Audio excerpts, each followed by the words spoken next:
আমি চুলে কি কালার করলাম, কোথা থেকে করলাম তা থাকছে আজকের ভিডিওতে। সামনে যেহেতু ঈদ, তাই প্ল্যান করে চলে গেলাম সেলুনে।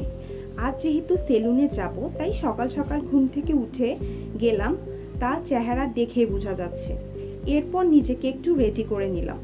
ফার্স্টে গিয়েই আমি কোন কালারটা করব তা চুজ করা স্টার্ট করে দিলাম, আর আপুটাকে আমার চুলের কারেন্ট কন্ডিশন দেখাচ্ছিলাম। তো এই যে আমার আগের হেয়ার অনেক রাফ হয়ে গিয়েছে এবং ড্যামেজ হয়ে গিয়েছে। যাই হোক, আজ সব ঠিক করে নিব নিজের মন মতো। এখন চুলের কালার লাগানো স্টার্ট হয়ে গিয়েছে। কালার লাগিয়ে আমি কতক্ষণ বসে যখন ছিলাম, হঠাৎ দেখলাম আপুকে দেখে আমি অনেক বেশি খুশি হয়ে গিয়েছিলাম, কারণ আপু আমার অনেক ফেভারিট একজন মানুষ। চুলে কালার করতে করতে অনেক টাইম লাগে। এরই মাঝে ইফতারের সময় হয়ে গেল এবং আমি আমার ইফতারটাও সেরে নিলাম।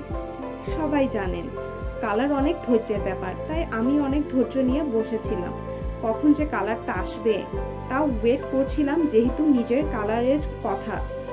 অবশেষে ধৈর্যের পরীক্ষা শেষ হলো। কিছুক্ষণ ওয়েট করার পর এখন চলে গেলাম ওয়াশের জন্য।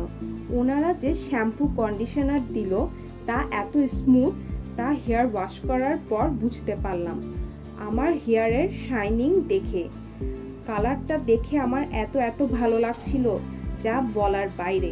যখন মনের মতো হয় কোনো কিছু, তখন পৃথিবীর সব কিছুই অনেক বেশি ভালো লাগে। Oh look at my hair, এত ভালো লাগছিল। ও হ্যাঁ, আপনারা যারা ভাবছেন হেয়ার কালার করার, so don't wait to go if salon. তাদের লোকেশন নাসিরাবাদ হাউজিং চিলাক্সের উপর। Thanks for watching.